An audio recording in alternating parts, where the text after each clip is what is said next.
This is an exciting time in Scotland's story, and understanding our past will help us determine our future.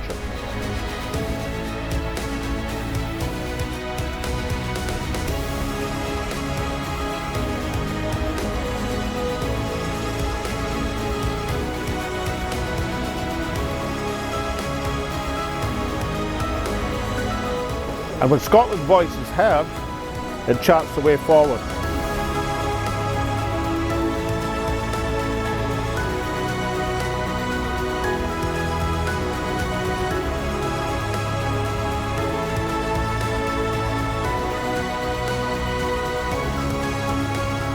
This is Scotland Speaks with Salmond.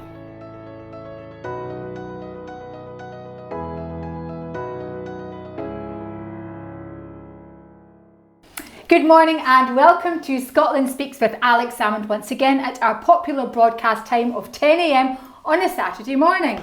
For the football! Yes, just as Alex always says and rightly says, but just for about the last time this season before the football.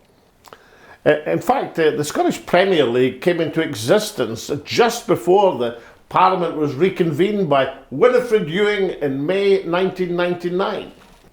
Yes, indeed. And in today's show, we look over that turbulent 25 years because this very week, the Parliament celebrated its 25th anniversary. Now, it would have to be said that celebrations were muted and Scotland's mainstream television station's efforts in recording the events have been little short of lamentable. However, the podcast Hollywood Sources put on an impressive show a few weeks back. Let's have a look at some of the highlights from that event. I just want more respect, more trust, more unifying purpose within our politics. And it is true to say, because, look, and let me make a harsh political point here, that I believe that from 2014, with Alec leaving, the nature of politics changed in Scotland. And I think today that the nature of that change has meant that there is no unity of purpose in Scottish politics. After 25 years. We are more divided now than we've been in the last 25 years. The idea of having a divided public is clearly important. The other issue, of course, is that one party has so dominated the Parliament, in my view, to exhaustion at times. That's not moving forward either. And what we've got to realise is that Scotland may be at the point where people in most parties agree that something different is required. We used to be terrified by the idea that the Scottish Parliament would be Strathclyde Regional Council writ large, and that was the idea of big party groups meeting in private the day before and then just voting through what they'd agreed without any proper debate or dissent. And I think the Parliament to some extent has become that, and I think that's a much bigger problem than the state of the current coalition. A parliamentary system needs people who, as Fergus said earlier, will stand up for their constituents and stand up for the principles, even if that's against the party line. The day I left office, I thought it was a done deal, not against independence. I thought the heavy lifting had been done. I saw your poll there saying, 38% of people expect independence in the next 10 years? Day after referendum, it was 70%. And their expectation at that stage was right. So much had been gained, it had become the division in politics. And really what we've got to do is to recapture that expectation and have the positivity to take the nation forward. And at a time of crisis, people need to be inspired. They need to be inspired by leadership. They need to be inspired by the thought that things are going to get better. And this is going to be a challenging year all round. And I certainly think, as much as I back the party and the current First Minister, we can only win elections if we have a big vision that people can get behind. Join us after the break where you'll hear the views of a top commentator who lived through the last 25 years of the Scottish Parliament and has extremely strong views about the next 25. We shall see you then.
Welcome back. And now I'm joined by someone who observed the first 25 years of the Parliament very closely, first as the political editor of the Sunday Post, and thereafter as a special advisor for an outstanding First Minister whose name I forget somewhat. Campbell Gunn, welcome to Scotland Speaks with Alex Salmond. Very pleased to meet you, Alec, again. Let's deal with the first 25 years first. I mean, what would be, let's take you back to your political editor days. What would be your balanced judgment on the silver anniversary? Well, it's been a great thing for Scotland. When you look back to days of Westminster, and you would be lucky to get a Scottish bill through or a couple of Scottish bills through in a session. Now they can put bills through. Scotland, the Scottish Parliament only deals with Scottish law and Scottish bills, and they get lots of things through that would never have seen the light of day in Westminster. And is that altogether a good thing? I mean, are some of these bills altogether wise, some of the recent ones? Some of the recent ones I would suggest are not particularly wise, but over the piece that's been a pretty good show, I think. Well, thinking of the first 50, well, think of the period where you observed first as a journalist. What was your kind of outstanding moment? What was when you're up in the gallery, something gave you a tingle, what was it? I have to say it wasn't actually something that I particularly supported, but I remember Tommy Sheridan making a speech about the Iraq War, and it was the most spine-tingling speech, not from one of the big parties. I remember him finishing it and saying, "Wake up and smell the oil." And I thought, it's good to have people like Tommy in the Scottish Parliament. You may not agree with him, but he has a point of view that should be listened to. And how did the Sunday Post take your adulatory comments about Mr. Sheridan? Actually, the Sunday Post were quite the thing about it. I never had any interference whatsoever in all my time as political editor of the Sunday Post. I was political editor for 14 years, and at no point did anybody ever say you should do this or that, or don't do this or that. And I praised Tommy, and they printed it. So in that time, what are the kind of the big moments that come back to you? The very first day of the Scottish Parliament, when Winnie reconvened the Scottish Parliament, as she said, adjourned in 1707 is hereby reconvened. That just sent a tingle down my spine. I just loved that. And then Sheena Wellington singing "A Man's a Man." And you mean Prince Philip trying to work out what Sion Burkey was a lord yes, meant? and you see he's but a coof for all that, and mumbling the words, "I'm not a great royalist," so it was great to see the Queen and Prince Philip there at that point. And then at the opening of the new building, Liz Lochhead reciting Edmund Morgan's great poem. It was just about the Parliament, wasn't it? Yes, a nest of fearties we do not want. A nest of fearties, and sometimes we've had one or two fearties in the Parliament, yourself not included, I have to say, Alec, but there have been one or two. So then, of course, you effectively crossed the floor from being a political editor, where you had obviously your duty bound to be balanced, to being a special advisor, a SPAD. You became a special advisor for being my second administration. How did you find that transition? The one thing I found was how much harder work it was. As a journalist, especially working for a Sunday paper, I had a relatively relaxed early in the week anyway, and folk used to say, "What's he doing? He's sitting there in the garden lobby drinking coffees." And of course that was to intercept MSPs and pick up gossip for my diary and so on. And the week accelerated. Friday was very busy and Saturday was very busy for a Sunday newspaper. Working as a special advisor, you hit the ground running. I mean, you walked in the morning and there was a cascade of emails. And often because you were a special advisor, you were copied into everything. Just about every civil servant that put out anything copied the special advisors in, and you had to okay them. And sometimes you couldn't read them fast enough as they were coming in, and you were saying okay and thinking afterwards, was that all right? Did I read that properly? So it was actually the whole pressure of the job was much more intense than being a journalist. And then the last few years, more an observer, I mean, a very interested observer.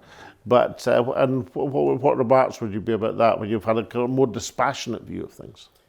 Yes, I've been a wee bit. I've been a supporter of the SNP all my life. I joined the SNP when I was still at school, and I stood for the SNP in the school mock elections. How did you get on? It was actually abandoned by the headmaster because of a rammy at the hustings. Well, obviously you were winning. But I think we would have won, actually. In fact, one of my rivals, who actually stood for the Liberals in those days, ended up as Sir Bill Jeffrey, the permanent secretary at the Ministry of Defence in London.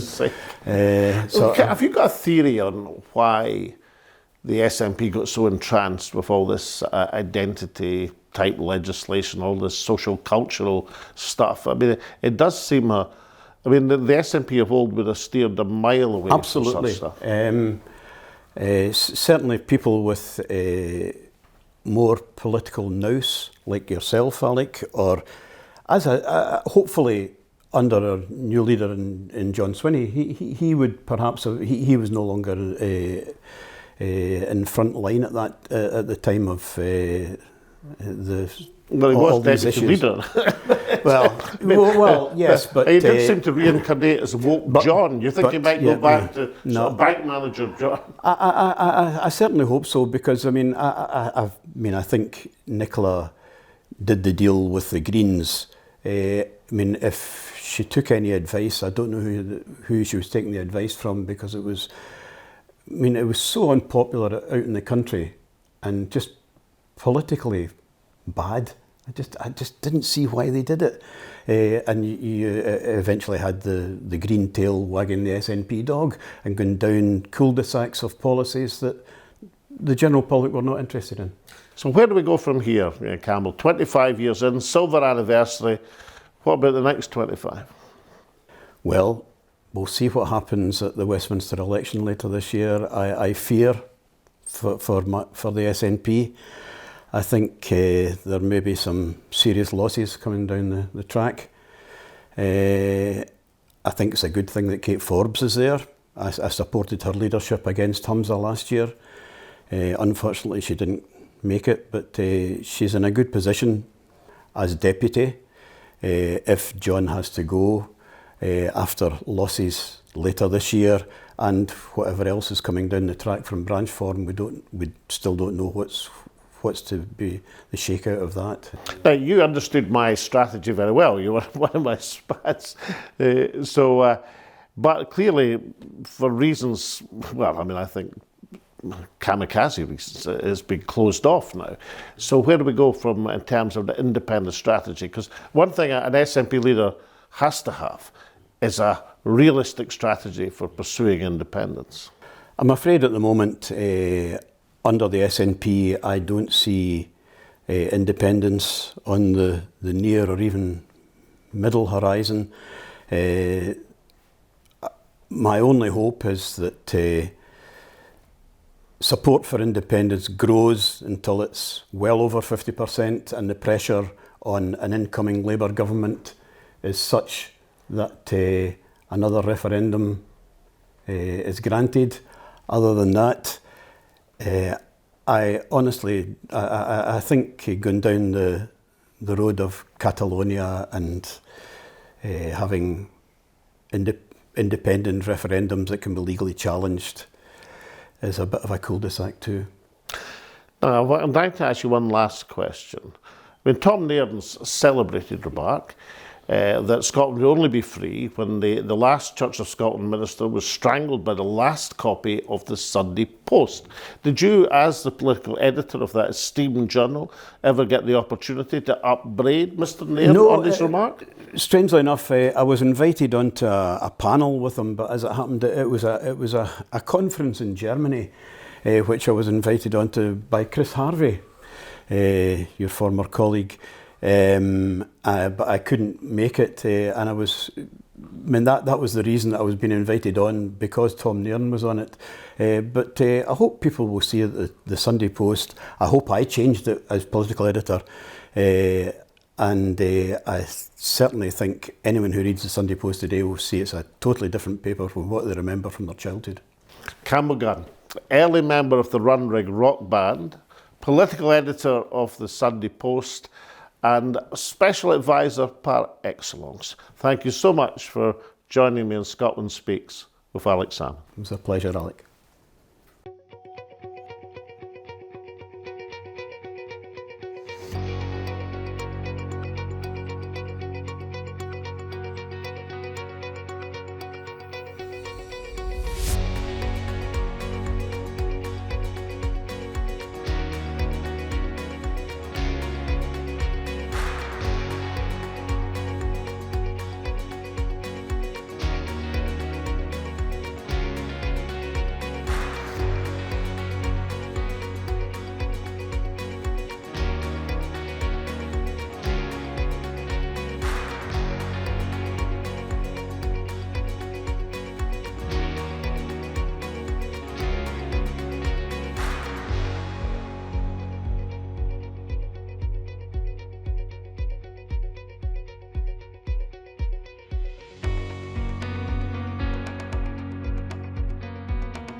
Water is life, but not all water is equal. Our water ionizer restructures and alkalizes water for optimum hydration and detoxification, recreating the planet's ultimate water sources, found in lightning-struck lakes and newly melted icebergs. H2 Pure Source. Change your water. Change your life.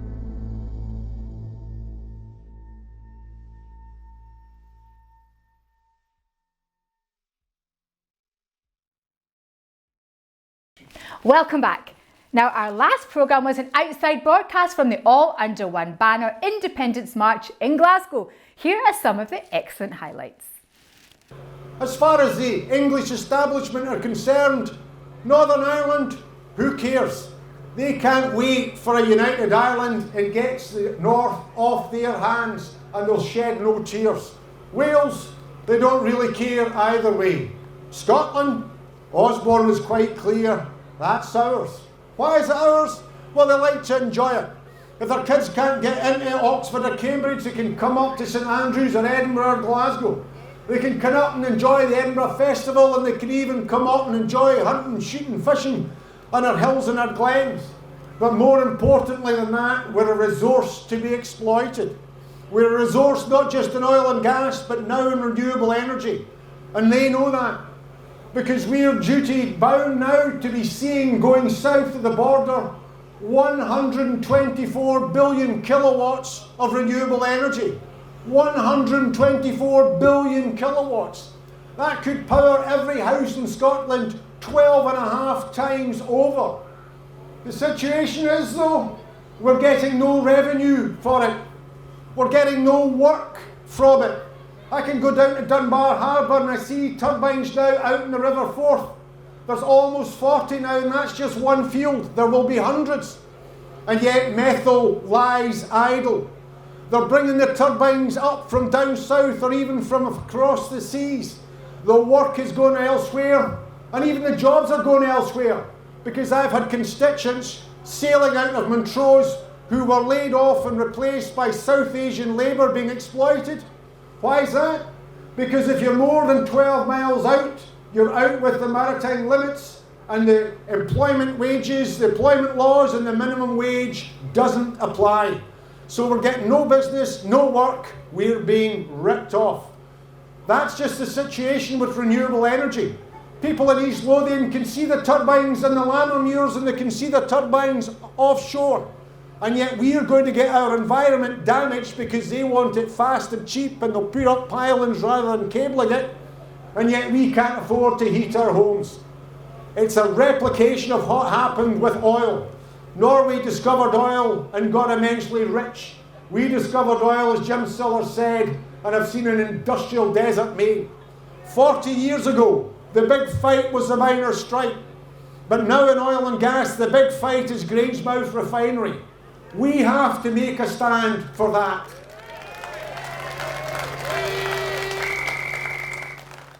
And this is what you had to say about the march and last week's show.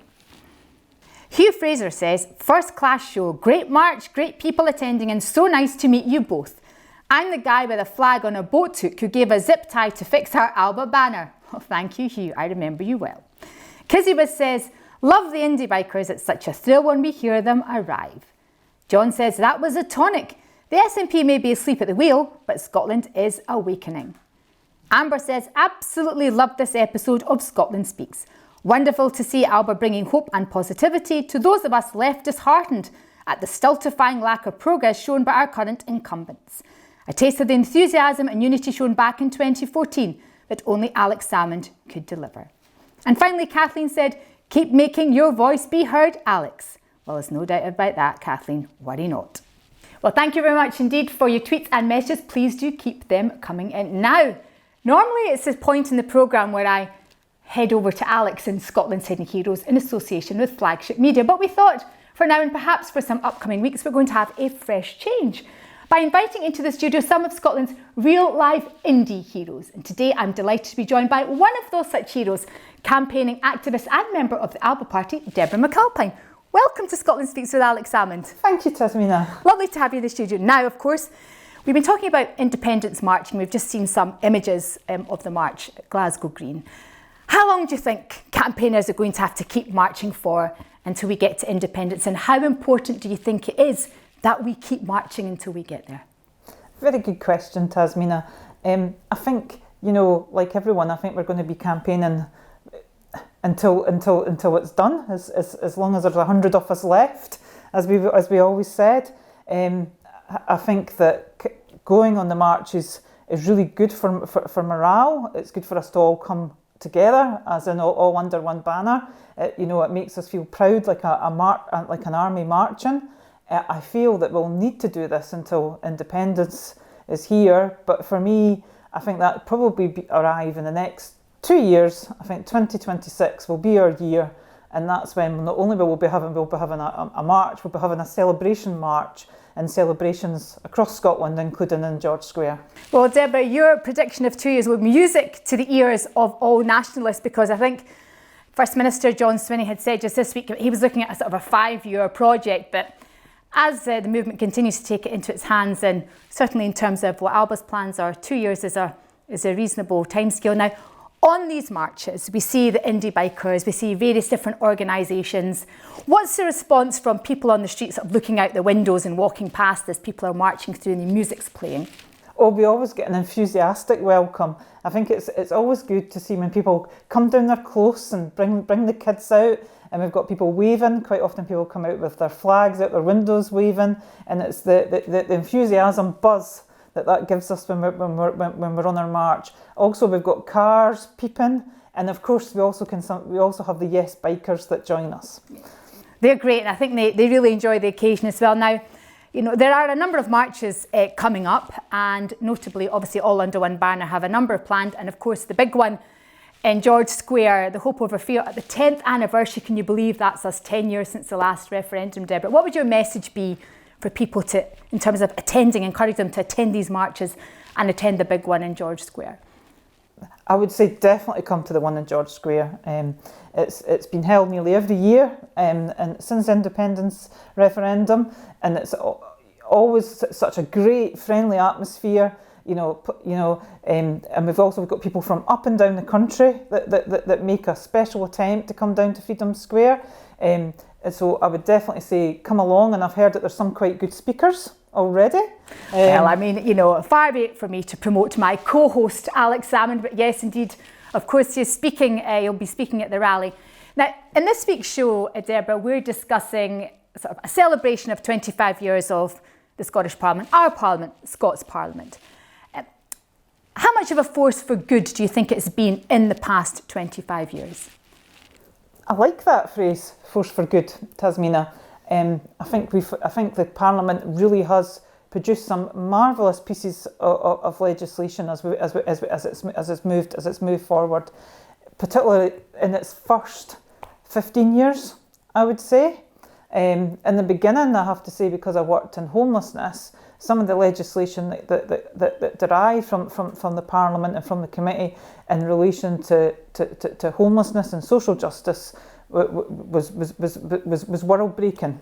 Then, as we move forward, I think, especially when we got an independence majority and an independence in the Parliament, things like free personal care, things like free toll bridges across the bridges of Skye and the Forth.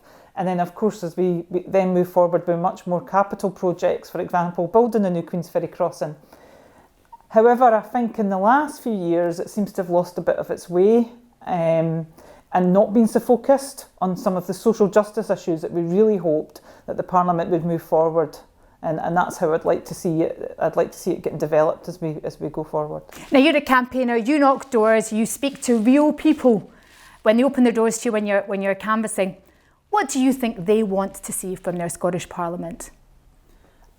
I think it's different things for different people, Tasmina. I know recently when I've been knocking on doors, for instance, I've came across teachers that are really frustrated about not having a permanent contract in teaching, which was quite surprising. I've seen people frustrated from items from potholes to not have been able to get a doctor's appointment, or a dentist. Mm-hmm. I mean, these are issues where I feel that we're going back the way in Scotland, and it's really issues that are devolved to the Scottish Parliament and where we should be seeing progress, not the feeling that we're getting from the public that we're going back the way. I recently spoke to a supporter of the Union who told me if we were to fix all of the potholes and guarantee that, they would vote for an independent Scotland. But I'd say very much you've got your finger on the pulse in terms of what upsets people, what concerns people, and encourages people to speak out, because of course there is a concern that voter apathy will be a real problem at the upcoming general election. What do you think the people need to see from aspiring politicians, from candidates knocking on doors? If you're opening that door, what do you want to hear from the person that presents himself in front of you asking for their vote? I think if people are knocking on doors, or even knocking on my own door, Tasmina, I think what people want to see is a vision. They want to see a vision. If you're going down to Westminster, why are you going down to Westminster? What is your vision? What is your vision for the constituency that you're going to be representing, and your vision for moving forward in Scotland?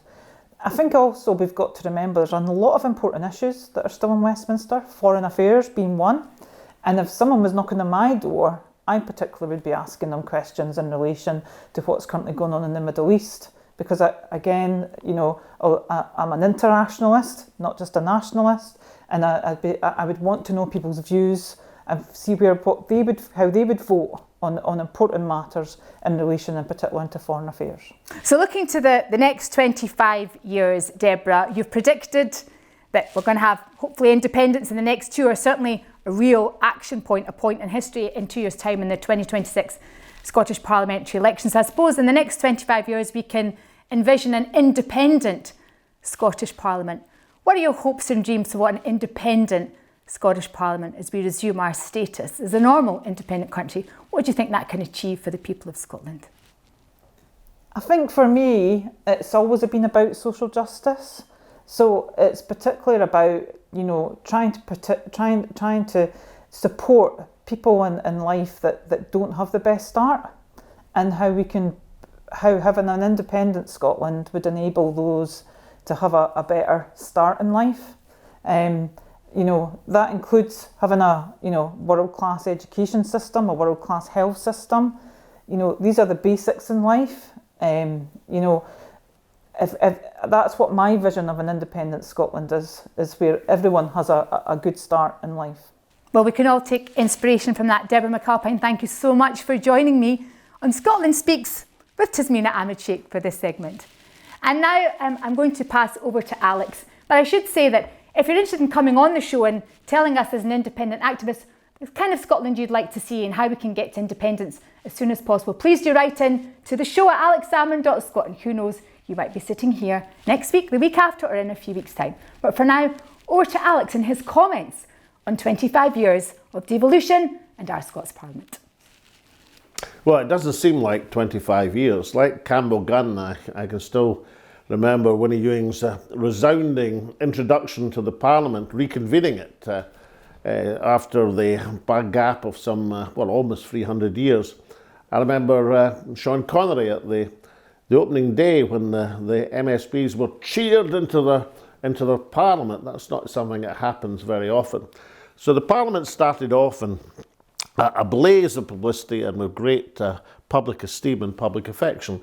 It had some rocky years. The ship was steadied by Jack McConnell, and then, of course, the SNP came to power, and we moved things forward. We moved the dial very substantially, taking what seemed like a disadvantage of minority government, but turning into a great advantage. And two advantages, basically. One was the self-discipline imposed on the MSPs and the SNP. They were all people who'd done other things, who'd, in many cases, striven long and hard and lost election after election. So they were absolutely delighted to be MSPs. And therefore the solidarity and the loyalty was quite extraordinary. And secondly, of course, it made you concentrate on things that were popular. Because if they weren't popular, you weren't getting them through the Parliament. So there was no point in wasting your time, as was recently. I mean, a bill on self-identification, or trying to abolish trial by jury, or madcap schemes like bottle return schemes or fishing bans. You couldn't have countenanced them in a Parliament where you were a minority, because they wouldn't have got beyond, stage one. Would have been shot down. And that imposed a discipline of focusing the mind of the SNP government on the things that actually mattered to the people. And of course, with our eyes set on doing even better in the 2011 election, so that we could carry forward the independence project. And so we came to the majority of 2011, breaking the system. And Brian Wilson had devised the electoral system to stop the SNP ever getting a majority. We broke that system in 2011, and we managed to stampede the Westminster government into conceding a referendum, and then there was the big opportunity of 2014, and perhaps with 10 days to go, I think we probably managed to get ahead. We were coming from a long way back. And there was two ways to look at 2014. You could either look upon it as a big defeat, or you could say, well, if we've gone up 15% or more in the course of a referendum campaign, then it should make that last assault on the Independence Summit all the easier. And I would have thought, given what has happened over the last 10 years, particularly Brexit, the opportunities for reaching the summit were manifest. The political opportunities were there. They're there to be grabbed. But so many times the SNP marched Scotland up to the top of the hill and down again, it was hardly surprising. There was some dismay and despondency in the independence movement. But more important than that, what there was in Westminster was a realisation that the people in charge of the Scottish Parliament were not serious. They were going to huff and puff, but they weren't going to blow the house down. And now is a time for reassessment. We've had 10 years of, at best, paddling sideways, and it really is a time to galvanise the movement. The referendum route has been closed off, I think largely because of that ill-fated kamikaze journey to the UK Supreme Court. It's seldom in history that you can go to the United Kingdom Supreme Court and ask them for advice on how to dissolve the United Kingdom. I mean, anybody who thought that was even semi-sensible was obviously had their mind set on other things. So now we have to find a new strategy. I think that strategy has to be in the electoral tests that are on offer. You have to look for an absolute majority of votes of the independence parties, use that as your mandate, and then summon up the popular will domestically, the international pressure internationally, and use that to bear down in Westminster. If we set our caps in that, we can make that a realistic objective. If we hum and haw, then of course nobody will take us seriously because we're not taking ourselves seriously. And we've got to get back to the recognition, the one element of gradualism that makes sense, that one way you convince the people of Scotland to move forward to independence is to make a decent job of running the Scottish Parliament. Not to get distracted up the highways and alleyways of identity politics, but to focus on the things that matter to people. If there's going to be a refocus on these essential issues like housing, jobs, education, health, then that's to be welcomed. But that has to be for a reason. It has to be a demonstration of the ability of Scots to run their own affairs, so that more and more people in Scotland will say, well, why don't we run all our own affairs and control our own resources so we can turn this country into the sort of place we've always wanted it to be. Economically successful, socially just, aware of its past, and looking forward to a bright future. So that's all, folks, as they say, for our show on the first 25 years of Scotland's reconvened Parliament. Join us next week for the start of the second quarter century, which will kick off quite rightly with a special report from today's ALBA campaign conference in Lochgelly. We shall see you then. Until then, take care and remember to watch us on every social media channel you can shake a stick at, as Alex says. Bye-bye for now.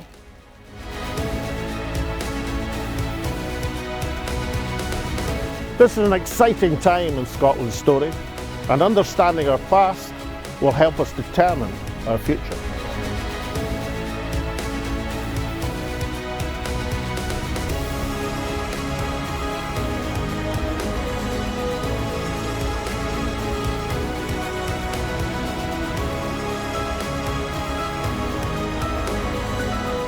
And when Scotland's voice is heard, it charts the way forward.